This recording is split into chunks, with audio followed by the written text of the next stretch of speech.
Empreinte, une émission conçue et présentée par Abdelkrim Tazarout, réalisée par Kamel Oularbi, chaque vendredi de 10h à 11h sur Alger Chaîne 3.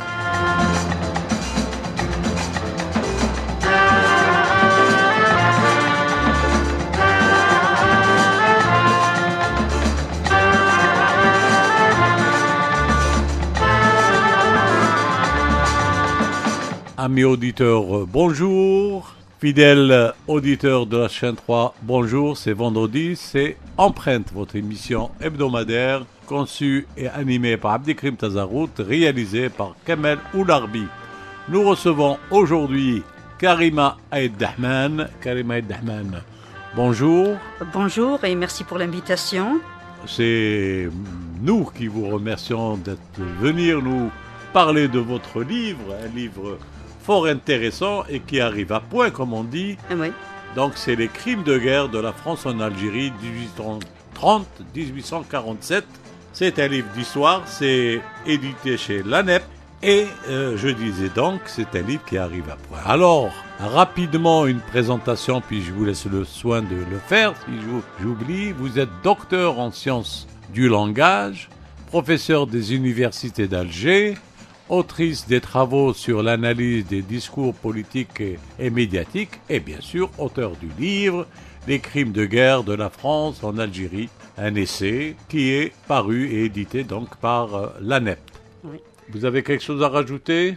À l'heure actuelle, professeur à l'université de Blida, j'ai beaucoup travaillé à Alger 2 pendant plusieurs années, mais récemment j'ai fait une mutation à Blida 2 et effectivement, donc vous avez fait une bonne présentation, voilà, de l'auteur. Vous êtes natif d'où ? De la Kasbah.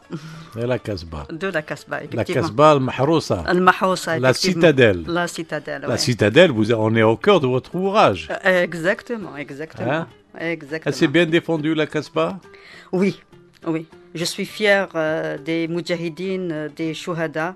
Et je vous assure, quand je vais à la Kasbah, on dirait, j'entends des voix. C'est vrai. Bon, ça m'arrive d'entendre des voix, c'est-à-dire, je me situe dans cette réalité historique de la Révolution, et c'est la raison pour laquelle il faut toujours être on va dire, conscient de l'histoire. C'est-à-dire, il faut donner de la valeur à notre passé. D'abord, il faut la connaître pour pouvoir donner de la valeur. Et c'est le rôle que vous êtes donc, vous vous êtes investi de cette mission, de ce rôle, c'est parler de l'histoire, parler de notre histoire, de l'histoire de l'Algérie. Effectivement. Et parler donc de ces révoltes, de parler des crimes qui ont été commis. Des crimes, son refus d'abord de la décolonisation. Absolument. Pas uniquement de la France, mais de la décolonisation. Oui. Et c'est vrai que la Kasbah est un bastion donc, de la révolution, de la guerre de libération nationale. Et cette Kasbah a été honorée, sublimée dans un film qui prend son nom, c'est La bataille d'Alger. Ouais. La bataille d'Alger. Réalisé par Dilo Pontecorvo sur un scénario de base d'un héros de la guerre de libération, Youssef Saadi. Oui. Et ce film a connu une renommée internationale. C'est vrai. Ce labyrinthe qui est constitué de la Kasbah est un peu admiré dans le monde entier. Et aujourd'hui, on apprend que dans des écoles militaires, on étudie un peu cette guérilla, comment elle se fait, comment elle s'organise, comment elle est organisée. Et sur le plan architectural, la Kasbah était vraiment un joyau. C'est vrai. Concernant le livre, effectivement, c'est un livre qui porte sur les crimes de guerre commis par la France en Algérie. Donc je me suis basée sur les écrits de première main. En bonne universitaire. Voilà. Bien sûr, c'est suite à des recherches. Suite à des recherches, effectivement. C'est basé sur des écrits. Des écrits, des témoignages. Des témoignages. Et ce qui est incroyable, ce sont les sanguinaires qui parlent avec fierté. Absolument. De leurs crimes. De leurs crimes, effectivement. Donc, et en parcourant votre livre, on va revenir au début, mais en parcourant votre livre, il y a un cas qui m'a vraiment choqué. Oui. c'est Victor Hugo. Ah oui, Ça, c'est choquant. c'est choquant, bien sûr. Un, Oui, c'est un vrai. colonialiste de Effectivement. première Effectivement. Oui. qui a défendu corps et âme la Absolument. colonisation Il y a pas seulement... et qui méprise ce peuple qui vient de coloniser et qui a donné carte blanche aux militaires, aux massacres, aux génocides, aux crimes. ouais. Pouvez nous en dire plus? Oui.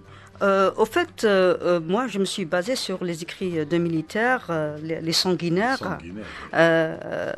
Vous savez, les noms des anciens lieux, Saint-Arnaud, Rovigo, Cavignac, Clausel, Messonnier, bon, etc. Donc, reste gravé dans la mémoire des Algériens en termes de crimes contre l'humanité. Mais concernant Victor Hugo et Alexis de Tocqueville, qui étaient soi-disant humanistes. Ok. Ouais, Donc, qui parle de démocratie, qui parle de l'abolition de l'esclavage, liberté. Donc, effectivement, ils n'ont pas dénoncé les crimes de guerre. Au contraire, ils ont soutenu Bigot, le massacreur, dans sa mission, effectivement. Donc, et le faisait au nom de l'intérêt national, au nom de la mission civilisatrice, pseudo-civilisatrice, effectivement. Donc, oui, effectivement. Donc, Victor Hugo, donc là, nous avons des endroits encore en Algérie qui portent son nom, mais il faut que les Algériens sachent qui est Victor Hugo. Il était là pour soutenir la barbarie militaire, pour légitimer la mission civilisatrice de la France. Alors, ce que l'on sait, c'est que leur nom a été débaptisé. C'est-à-dire, Saint-Arnaud, officiellement, c'est l'Alma. L'Alma, oui.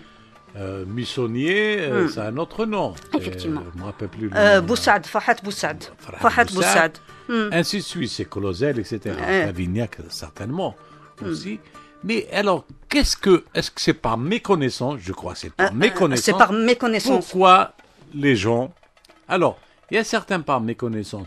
Il y a d'autres, je ne sais pas par quel malin plaisir, ou je ne sais, on ne comprend plus ce qui peut le prouver, préfèrent dire j'étais un missonnier, je suis passé à côté de Cavignac, oui, j'habite Victor Hugo. Peut-être qu'il fait référence à un auteur de renommée sans le connaître. Donc, à mon avis, c'est plus par méconnaissance. À mon avis, moi, je partage votre avis, c'est plus par méconnaissance. Moi, je vais vous raconter une anecdote. Un jour, j'ai été dans une agence immobilière, et cette agence, c'est au niveau d'Audin. Bon, l'agence Saint-Arnaud. Et après, donc, je lui dis, vous savez que Saint-Arnaud était l'égorgeur des Algériens pendant la conquête de l'Algérie. Et il m'a dit ceci, vous êtes la deuxième personne... Vous aviez affaire à un jeune, un vieux? Bon, il avait à peu près 45 ans. Mais ce qu'il m'a dit, quand j'ai donné ce nom à mon agence, c'est par rapport à mon village. Le nom de mon village, il était de l'Alma. Oui, effectivement. Et on ne disait même pas Saint-Arnaud, on disait Satarno. Ok. Donc finalement, moi je pense que c'est plus par méconnaissance. Oui. Par méconnaissance. C'est par méconnaissance. Mais c'est vrai, il y a une petite résistance. Il y a toute une génération de natifs de l'Allemagne qui préfèrent dire Satarno. Satarno au lieu de Saint. On a beau le rappeler, attention, vous citez quelqu'un, vous parlez avec fierté de l'ancienne appellation, mais c'est quelqu'un qui a fait un mal fou, c'est un sanguinaire comme il n'y en a pas. Quoi qu'il y en avait, Il y en avait. Mais je pense aussi, moi j'habite Messonnier. Oui. Mais je vous assure, en disant Fahad Boussad, les gens non, ici c'est Messonnier. Vous voyez, moi je pense, je ne sais pas s'il y a une résistance, mais je pense que c'est par habitude. C'est plus par habitude. Voilà, c'est ancré dans. C'est pour cela qu'il est urgent que les gens écrivent, absolument. que les gens apprennent ou Ah oui. renseignent sur ce qu'étaient ces noms, Absolument. qui représentent Absolument. réellement ce qu'était d'abord l'occupation, parce qu'on entend pire. Oui, On va dire, avant c'était mieux. oui. Moi, de temps en temps, je rencontre comme ça Ah, oui. sur Facebook. Il y a des gens qui postent des anciennes photos d'Alger et ils disent avant c'était mieux. Oui. Avant c'était mieux. D'abord, Oui. tu n'avais même pas le droit de circuler dans certains quartiers. Absolument. Ne Il y avait serait-ce le que quartier arabe et les quartiers Bien sûr. français, bien sûr. Si Ali Curette me racontait qu'il habitait à deux pas de la rue Ben Mehdi, mais c'était interdit aux C'était Arabes. interdit, C'était oui. sauf C'était aux femmes de ménage. Alors, donc il y a un travail à faire. Effectivement. Les écrits, des livres, mais aussi avec des documentaires, parce qu'il y a l'impact de l'image et Absolument. du son. Avec l'image, les gens retiennent mieux. Et il y a un grand travail à faire. On a laissé la place aux autres d'en parler. Absolument, Et absolument. eux, bien sûr, ils font de leur propagande, ils défendent leurs intérêts. On n'attend pas d'eux. C'est pas eux qui vont dire que Victor Hugo et autres qu'un... Si vous permettez, Oui, bien sûr, vous êtes là pour ça. Vous êtes là pour nous il parler y de ça. il y a à l'heure actuelle une bataille de mémoire, n'est-ce pas? Donc, Elle a toujours existé. oui. Hein. Mais à l'heure actuelle, il faut que les Algériens écrivent leur histoire. Ah, c'est indispensable. Voilà. Ne serait-ce que pour faire barrage aux idées dangereuses de l'extrême droite française. Et actuellement, Ah oui. elle est vraiment, on va dire, enragée. Elle est enragée et on Elle a. sort ses griffes, Il y a elle un- attaque de partout. Oui, il y a un discours aussi médiatique et socio-numérique du négationnisme. C'est Donc ça. là, il faut absolument faire attention. Vigilant et riposter. Voilà, Bien et sûr. riposter. Oui. Il faut Voilà. riposter. Quelles sont les meilleures moyens de riposter à cette vague médiatique, à ce harcèlement médiatique? Ouais. Et comme nous sommes sous domination sur le plan médiatique, Oui. on a beau dire, nous sommes... Et il y a des esprits comme ça qui finissent par... Parce que le matraquage, c'est connu. Mhm. Vous donnez des fausses informations, et par la force du matraquage, ça atteint des esprits et Absolument. qui croient à la fin que c'est une vérité, alors c'est des Ouais. fausses informations. La dernière en date, c'est nous avons aidé financièrement l'Algérie. Ah oui. Alors qu'ils ont volé le trésor d'Alger. Et vous citez les Ah oui, trésors. ils ont volé le trésor, Vous citez le trésor d'Alger. Le premier trésor, c'est Ah oui. l'Émir Abdelkader. Ils ont commencé par le trésor de la Casbah. De la Casbah. Effectivement. Le trésor de la Casbah, le trésor du Euh, Dey. Du Dey. Du Dey de la Casbah. Oui, Dans oui. le trésor de la Casbah. Après, le trésor d'Abdelkader. D'Abdelkader, la Smala, la prise de la Smala. Et c'était énorme, les C'était des sommes énorme. Et alors, il y a de l'argent, il y a de l'or. Il y a de l'argent, bon, des manuscrits. Ah, ça, c'est pas connu. Ah, non, Ça, la c'est Smala, pas c'est des manuscrits. Ils ont volé les manuscrits. Vous savez, l'émir Abdelkader a perdu la guerre suite à la prise de la Smala. Parce qu'ils ont tout pris. L'argent, vêtements, bétail, armes, manuscrits. Hein? Donc il a eu du mal à s'organiser, effectivement. Parce que les gens ne comprennent pas la reddition de l'émir. C'est une reddition glorieuse. Elle n'est pas... ils ne comprennent pas. Non, vous faites bien de relever ce point. Oui. Parce que c'est pas compris. Oui, c'est pas compris. Il y a même ceux qui disent c'est une trahison. Non. Non. Je cite les différentes versions. Ah oui. Alors que dans votre livre, au contraire, Oui. vous relevez non seulement que c'est un unificateur, c'est quelqu'un qui est le premier à avoir résisté, c'est le fondateur de la nation Algérie. De l'État algérien moderne que nous connaissons aujourd'hui. Et vous le faites dire par ses ennemis. Absolument. Qui reconnaissent en lui des qualités d'abord Absolument. de combattant, d'un homme de savoir, d'un homme de culture, d'un humaniste. Donc ces qualités sont citées par ses ennemis. Absolument, oui. Donc, c'était un adversaire vraiment... Alors, on va parler, allez-y. j'aimerais bien que vous rappelez cette histoire réédition. Oui, la reddition de l'émir. D'abord, je profite... Suite au traité...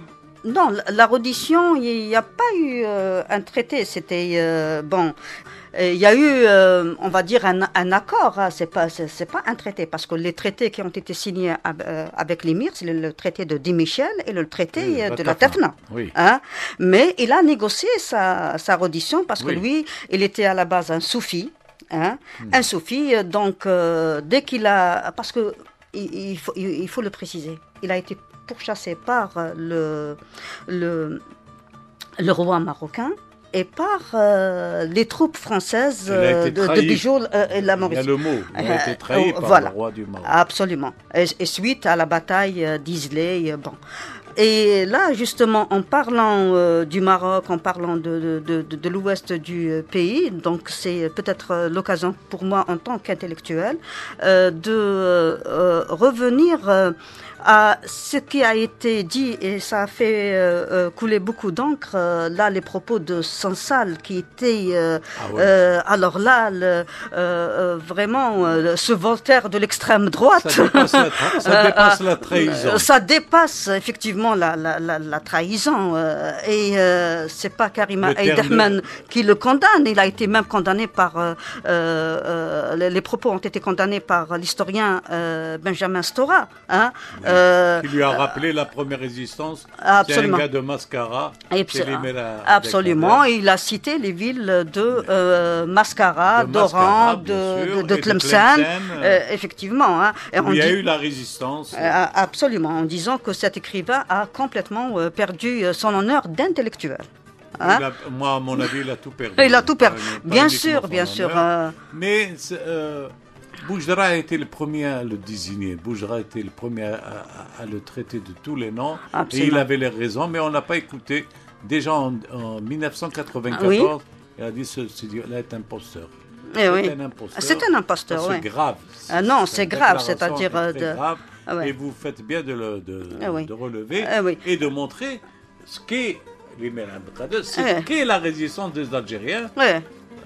Donc, et vous faites aussi bien de rappeler cet harcèlement, ces attaques incessantes de l'extrême droite, absolument, relayées malheureusement même au plus haut niveau de la France. Effectivement. Donc la reddition de l'émir Abdelkader, donc après la prise de l'Asmala, donc il y a eu des massacres. Dès qu'on soupçonnait que l'émir Abdelkader est passé par un village ou une ville... C'est une razzia. Voilà, c'est une razzia. Hein? Donc, et bien entendu, vers la fin, il n'a pas pu résister. Il n'avait pas les moyens. Donc, il n'avait pas les moyens. Voilà. Donc, il a négocié on va dire, sa reddition. Mais c'est une reddition... une trêve, on va dire. On va dire une trêve, effectivement. Une trêve. Je pense, oui. Il a vu que il ne va y avoir que d'autres massacres. Absolument, absolument. Juste épargner la population algérienne d'autres massacres. Et c'est pour cela que... absolument, absolument. Ouais. Alors, puisqu'on est sur l'émir Abdelkader, vous faites la comparaison sur sa stratégie de guerre. Oui. Et vous citez Massinissa. Jugurtha. Ah, pardon, Jugurtha. Jugurtha, oui. C'est la même tactique de guerre. Oui. Il attaque, il bat en retraite. Absolument. Voilà. Donc, d'ailleurs, c'était les militaires, les généraux français qui disaient, quand ils parlaient de l'émir, ils disaient Jugurtha moderne.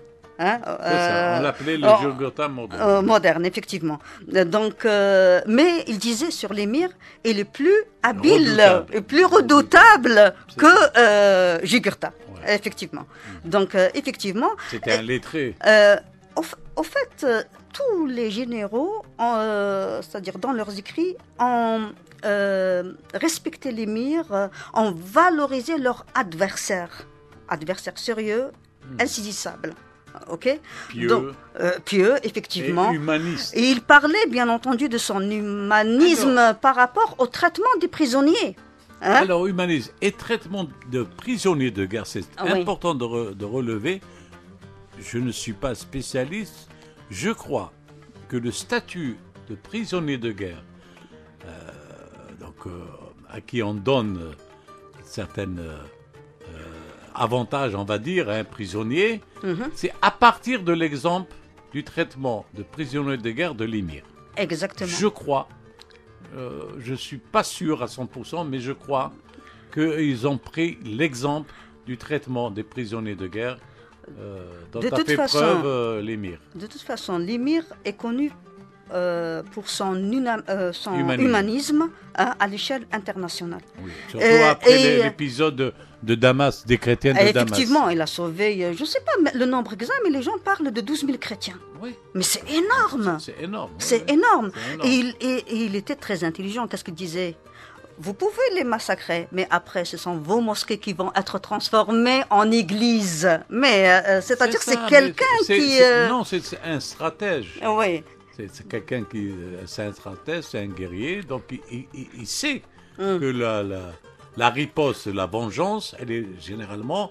Elle décuple de violence et de barbarie. oui. Et on est dans la barbarie. Alors, on commence par votre introduction parce qu'on apprend des choses. Selon l'historien Jacques Frémaux, Oui, on commence Oui. à donner des chiffres Absolument. incroyables. 300 000 et 400 000 victimes sur une population estimée à 3 millions. La proportion est incroyable. C'est-à-dire, à bien lire, en grande partie, à bien lire, c'est l'extermination, c'était au programme Absolument. dès le 1830. Absolument. L'extermination du peuple algérien était au programme. Bon, moi j'ai cité Jacques Frémaux, hein, mais selon d'autres sources, hein, bon, quand on parle de la conquête et des morts, on dit c'est entre 500 000 et 1 million de morts sur une population civile de 3 millions. Les récits que j'ai consultés... C'est-à-dire un tiers de la population. Ouais.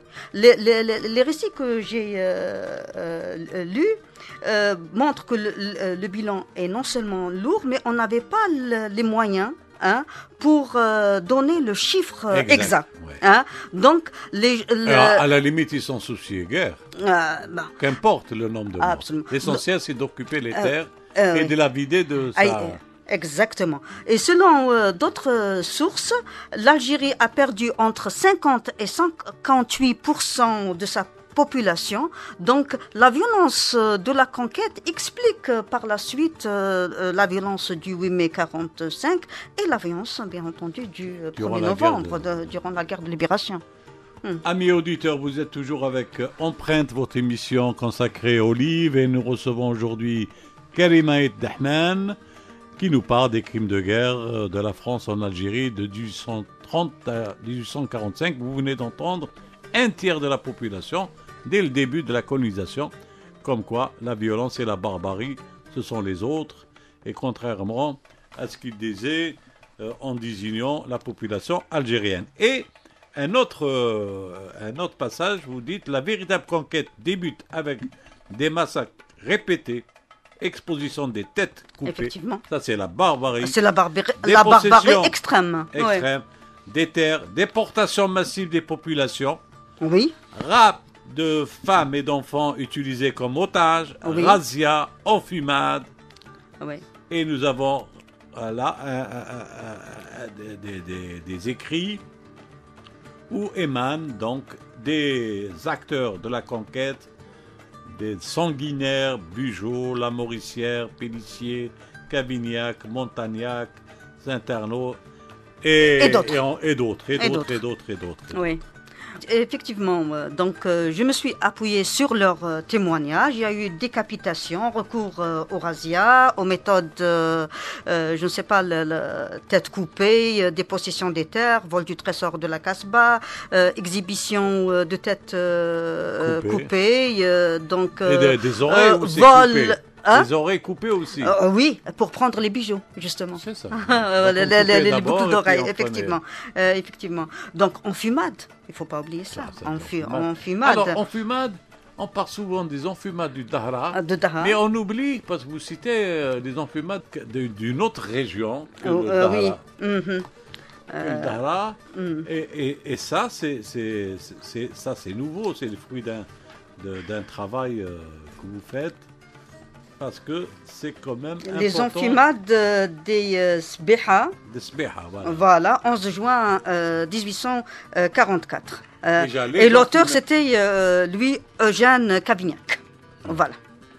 Alors, les enfumades, déjà, c'est la barbarie dans toute sa laideur, dans toute son atrocité. Absolument. Mais déjà, la colonisation, c'est déjà barbare. C'est déjà barbarie. La colonisation, c'est vol, viol, barbarie, pillage. C'est ça, là. C'est crime de guerre, crime contre l'humanité. C'est ça, Moi, je me rappelle, oui. Parmi les premiers articles quand j'ai commencé la presse, c'était, je crois, en 83-84, je devais écrire, donc c'est le 1er novembre, et j'ai eu comme document La Croix. Je crois que c'était un hebdo, une revue, et j'ai vu des photos, je n'en revenais pas, oui. Et j'ai pleuré. Ouais. J'ai vu des photos, une femme était violée, oui. en présence donc de toute sa famille. Ouais.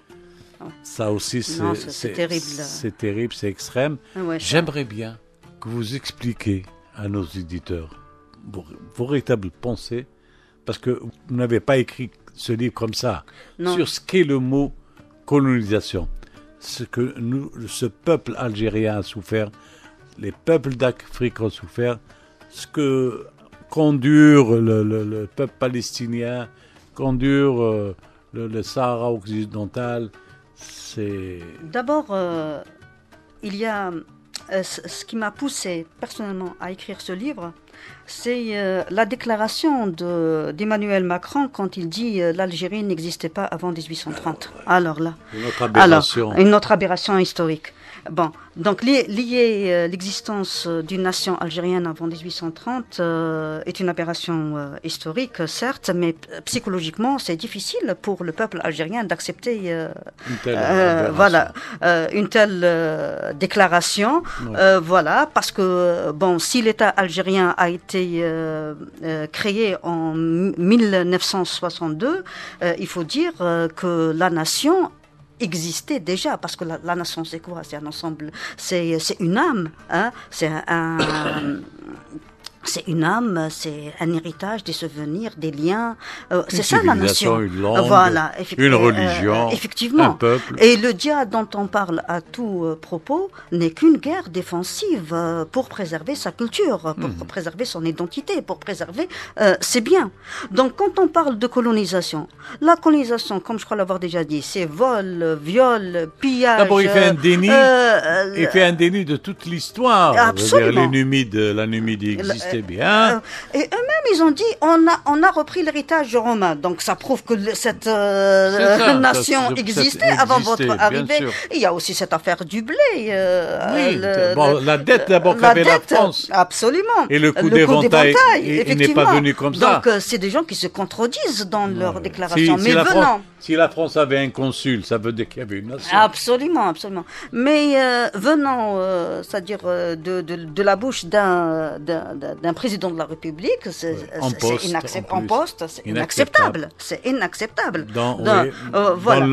Ni dans le langage diplomatique, dans les relations bilatérales normales. Absolument. Bien sûr que c'est. Et on revient donc sur la colonisation. Non, la colonisation, et je vais vous dire quelque chose. Hein.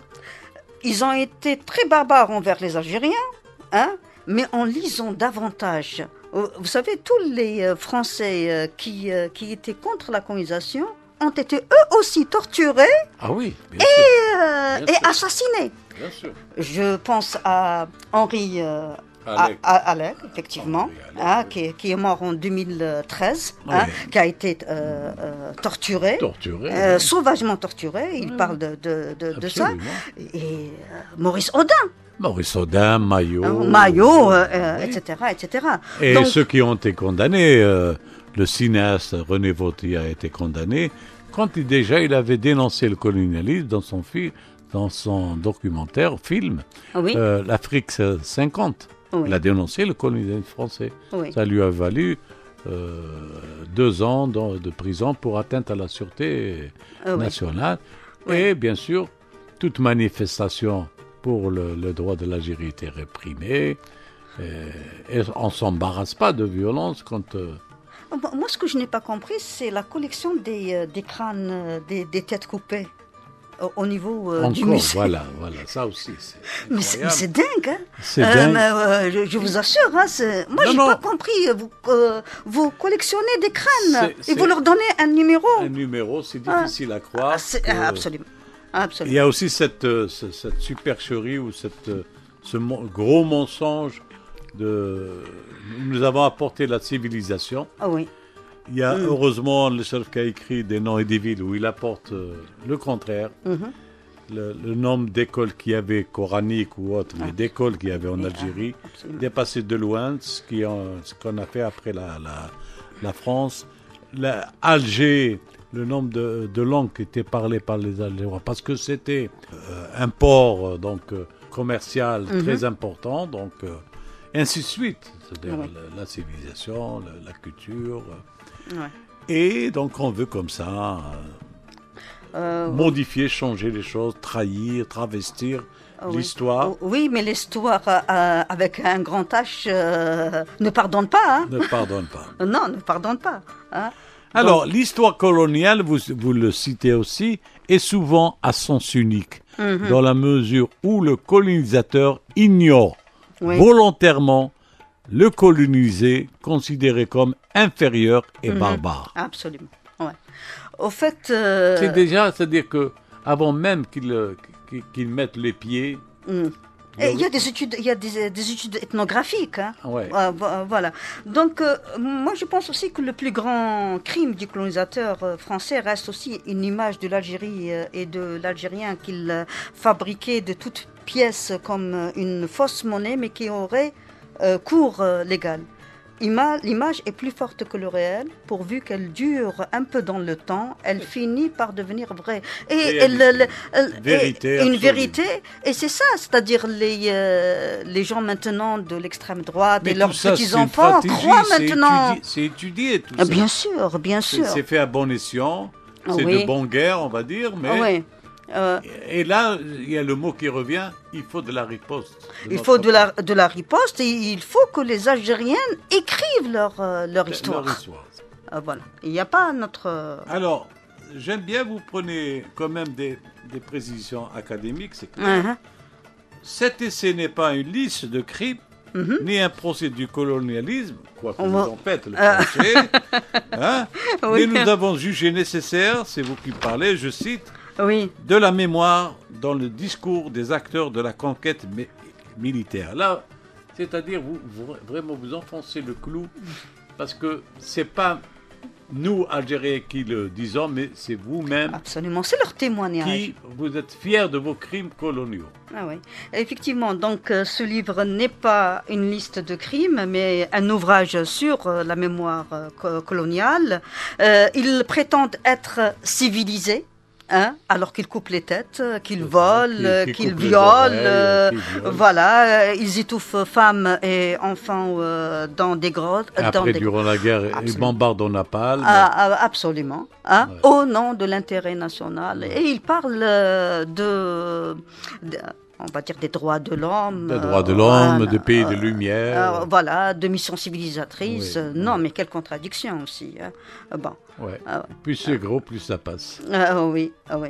Et là, il faut absolument maintenant que les intellectuels algériens Alors, réagissent. vous le faites bien parce que dès l'attaque, votre premier chapitre, il est clair. Absolument. Ouais. Le premier chapitre, qu'était l'Algérie avant et pendant la conquête militaire, mais ce qui est le plus important, qu'était Alger, ça veut dire, vous dites, Alger était déjà une nation. Ah oui. C'est ça votre, Non, absolument. votre Je vous ai angle dit. d'attaque, c'est ça. Absolument. Absolument. Parce que moi, j'ai senti ça comme une offense, attaque psychologique. Non, Alger était et elle est toujours une grande bel et bien, nation. Oui. Elle existait bien et bien contrairement à l'affirmation de Macron, oui. le président français. Absolument, absolument, absolument. Parce que, attention, je m'adresse aux jeunes aussi. Oui, oui. Je prends la parole pour dire, après avoir lu le livre, c'est un travail académique, très instructif, pédagogique, à souhait, un nécessaire travail sur la mémoire qui dévoile la véritable image de la France coloniale et l'image hideuse du colonialisme. Absolument. Ça, c'est vous faites œuvre de pédagogue que vous êtes, quoi. Vous enseignez. Absolument. Donc moi, j'ai voulu m'adresser aux générations plurielles parce que nous sommes en train de vivre l'ère des médias socio-numériques. Donc, ils ne lisent pas assez, on va dire, les livres historiques. Donc, ils peuvent croire. Même les Algériens sont friands. Moi, quand je fais les tours dans les librairies, le livre d'histoire, je parle de l'histoire surtout de la guerre de libération, sont achetés, sont lus. Oui. Les Algériens aiment bien lire leur histoire. Il faut leur donner plus. Il faut absolument. Qu'il y ait plus d'écrits. Oui. Là, je suis tout à fait d'accord avec vous, effectivement. Donc, il faut d'autres publications, surtout la première phase. Ah oui, absolument. Là, l'affirmation. Parce que moi, ce que j'ai remarqué. On part sur la base. La base, le 16, comme on dit en arabe. La base, c'est cette nation existait avant 1830. Moi, ce que j'ai remarqué. Parce qu'à partir de là, tout c'est clair. Absolument. Donc, les Algériens connaissent la guerre d'Algérie. À travers les films aussi, la bataille d'Alger, les enfants de la Casbah, l'opium et le bâton. Bon, ils connaissent la guerre d'Alger, mais ils n'ont mais l'histoire de l'Algérie de 1830 à 1947. Et c'est la raison pour laquelle, comment interpréter la reddition de l'émir. Donc, s'ils ont lu cette histoire, ils comprendraient pourquoi il y a eu cette trêve. Vous qui êtes donc dans l'enseignement à l'université, mais je ne sais pas si vous avez jeté un coup d'œil sur les manuels de vos enfants. Oui, bon. Qu'ils sont plus enfants, j'imagine. Ouais. Alors, moi j'ai constaté avec ma fille qu'ils connaissent beaucoup plus la Deuxième Guerre mondiale que le 1er novembre, qui se résume jusqu'en terminale à les massacres de 8 mai 1945. Bon, 1er novembre bien sûr, mais c'est une petite page, et le massacre de 1er novembre. Pas plus. Pas plus. Pas plus. Donc, il faut renforcer un peu, parler comme d'abord la base.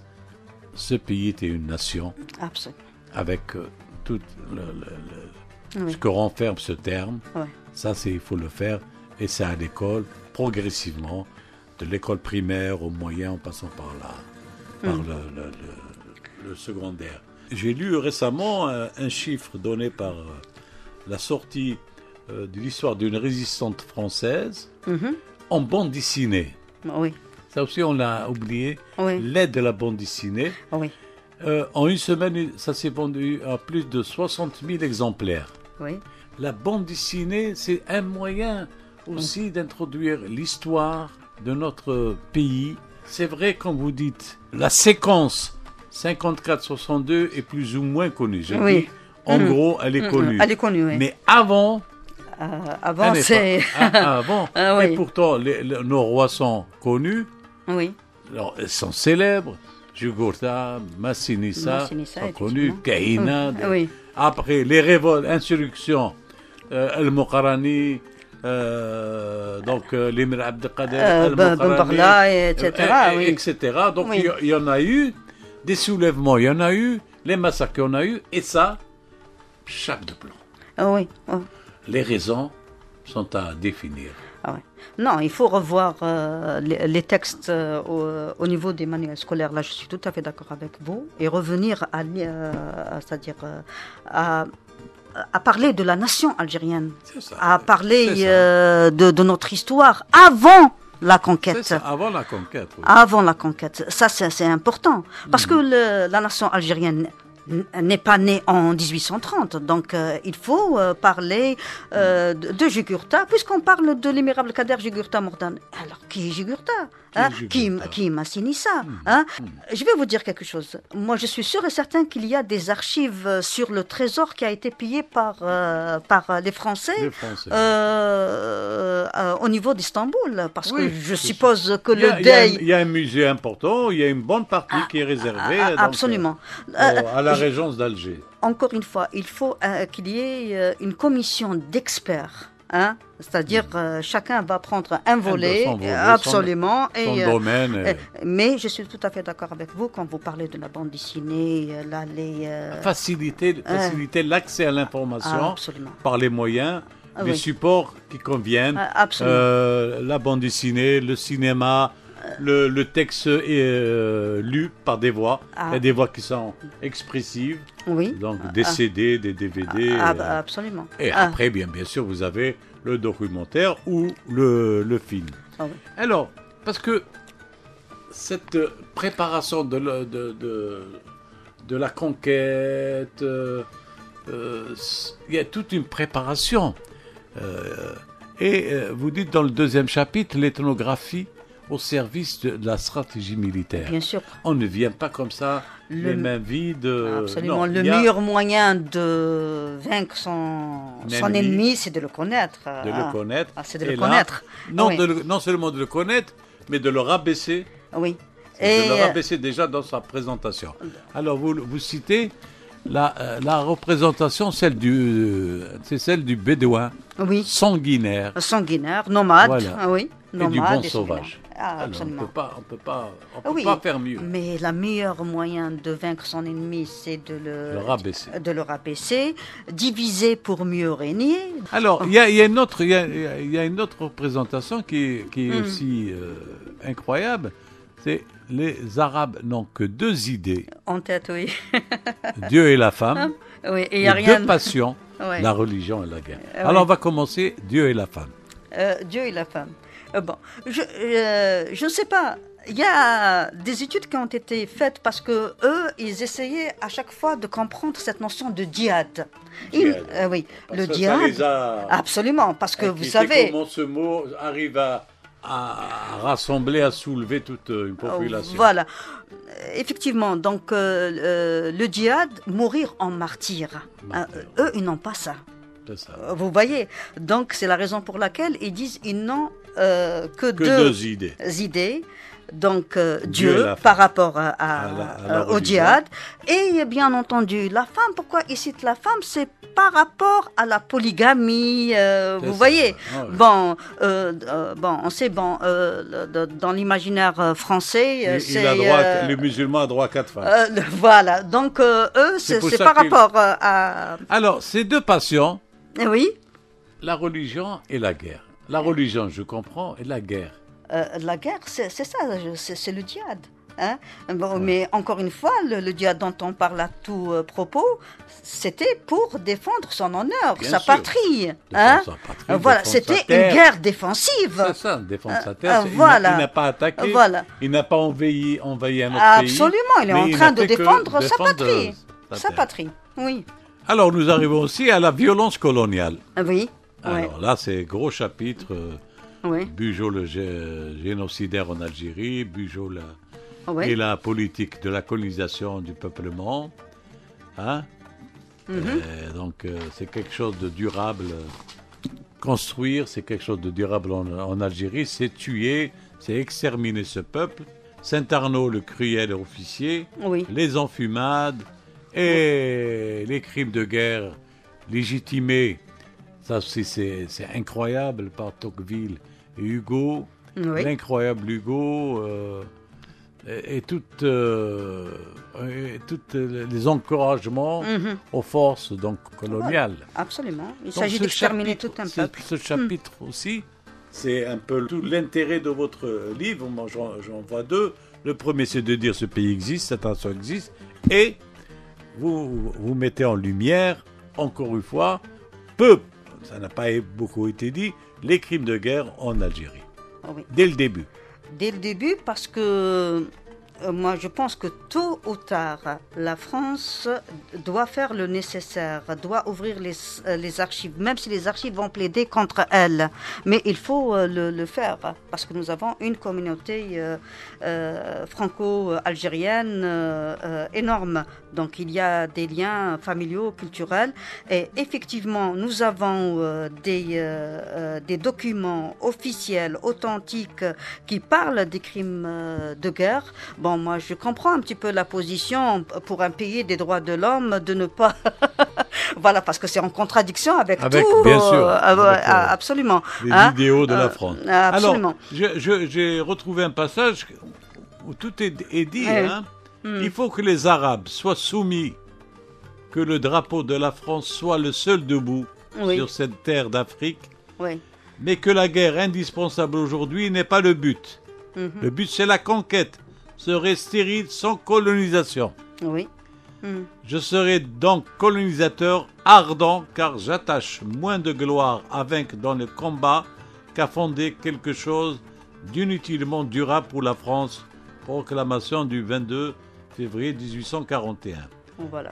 C'est-à-dire, ce livre, votre essai, jalonné comme ça, et vous citez leurs arguments. Leurs arguments, oui. Les arguments, et ils ne se gênent pas à dire toute la vérité crue. Ils sont venus exterminer ce peuple et faire un peu une colonisation de peuplement. Mais personnellement, ce que j'ai remarqué, c'est que en parlant des manuels scolaires, en France, on ne parle pas vraiment de la conquête, des crimes, etc.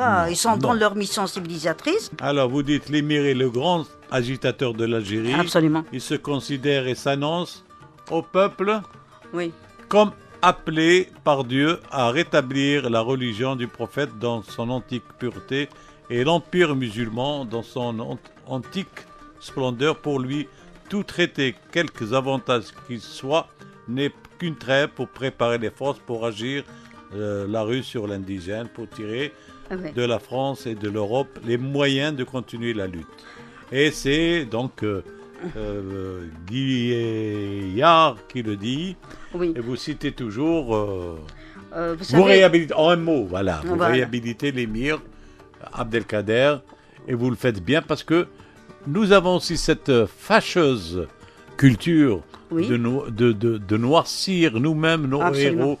On ne glorifie pas assez nos héros, effectivement, mais en définitive, ce qui importe aujourd'hui, c'est de tirer des leçons de cette histoire, de ce passé commun.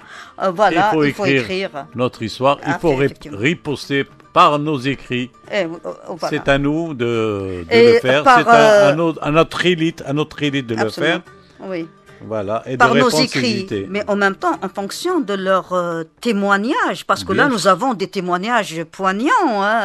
Absolument. Alors, Karima et Dahman, nous arrivons à la fin. Moi, j'ai lu avec plaisir, parce qu'on quand on apprend des choses sur l'Algérie, sur la conquête, et vous avez très bien illustré et on cette attend barbarie, elle est illustrée. Si vous permettez, on attend avec impatience le film sur l'émir Abdelkader. Oui, ça c'est encore... C'est un projet, mais maintenant, je pense qu'il faut... il y a une volonté politique. Le président Abdelmajid Tebboune tient. Absolument. Il l'a rappelé récemment aussi, lors des assises du cinéma, il a rappelé que ce film doit se faire. Alors, nous arrivons à la fin. Et notre fameux questionnaire, votre saison? C'est le printemps. Le printemps. Le printemps, c'est le renouveau. Oui, effectivement. Le renouveau, c'est le monde fleuri. Le plat. Le plat, moi je ne vais pas dire dolma, plutôt couscous. Mais dolma. Dolma, oui. Moi j'adore aussi. Dolma, tarkornon, oui. Oui, même de pommes de terre, c'est pas mal. Oui, c'est pas mal, etc. Dolma en général. C'est bien. Le fruit. Le fruit orange, moi je préfère l'orange, vitaminisé. Voilà. Alors, les auteurs algériens. Alors, les auteurs algériens, Essa Djebba, certes, bon, c'est... Non, c'est une grande dame. C'est une grande dame, et je pense une qu'elle n'a grande pas eu sa écrivaine. place. Il Une faut, grande écrivaine qui a fait absolument. aussi, qui a réalisé 2 bons films. Oui, Tahar Nouba Jaoud. Tahar Je Jaoud, pense qu'il oui. est mort un peu jeune. Trop jeune, oui. Moi, j'aime beaucoup Tahar Jaoud. Mais moi, je suis toujours À les l'ancienne. classiques, Les Dib, Les, Keteb. les classiques, bien sûr. Quelle est votre chanson, voilà, ou la chanson que vous pouvez écouter en boucle? J'aime beaucoup les chansons de Ammar Zahi. Ammar Zahi. C'est l'otage Qalbi. Alors là, Oui, elle est magnifique. elle est magnifique. C'est l'otage Qalbi. Elle a été répétée par. Oui, elle est reprise par tout le monde. Reprise par. Elle est reprise. Hassiba Amouche. Elle est reprise par tout le monde. Par tout le monde. Elle est mais belle, cette mélodie. magnifique. Belle, le texte est Oui. beau. Mais sinon, j'aime aussi Ward al-Jazairiya. La grande Warda. La grande Warda, bien sûr. Ouais. Ouais. Ouais. Qui n'a pas encore eu droit à son livre. Inch'Allah. Inch'Allah. Voilà. Bien sûr, c'est des gens à pas connaître. Bien sûr. Warda a chanté la Révolution, elle avait à peine 13 ans. Absolument. Son père est un moudjahid. Oui, un grand moudjahid. Un grand moudjahid. Alors, le mot que vous détestez? C'est quand on donne un rendez-vous, ba'd al-Dhuhr, ba'd al-Asr. Non, il faut être précis dans ces rendez-vous. Ouais. Moi, j'aime pas Mais ça. on va dire les gens du Sud n'ont pas cette notion de temps, ne donnent pas trop d'importance à cette notion Non, de temps. le temps, c'est l'argent. Hein. Le Time temps, c'est is l'argent. money. If you waste time, you waste money. Très bien. L'expression que vous aimez? Fiha khair, Inch'Allah. Faire khair. Alors, on va se quitter sur cette belle expression faire khair, mais il faut réhabiliter l'histoire, il faut Absolument. miser, il faut que l'on connaisse, que Oui. l'on fasse remonter en surface notre histoire. Ouais. Je vous dis merci Karima et Dahman de nous avoir replongé sur une infime partie de notre histoire, mais une partie importante, surtout en ces moments où la France, pas l'extrême droite, mais la France, nous attaque, nous harcèle Nous harcèle, oui. au quotidien, Oui. avec des fake news, avec de la désinformation et du matraquage. Bien, vous étiez donc avec Empreinte, votre émission hebdomadaire consacrée aux livres. Elle est réalisée par Kamel Oularbi et animée par Abdelkrim Tazarout. Je vous rappelle que la rediffusion est prévue le dimanche de 22h à 23h. Je vous dis au revoir, merci Karima. Merci à vous. Hein. Et bon week-end.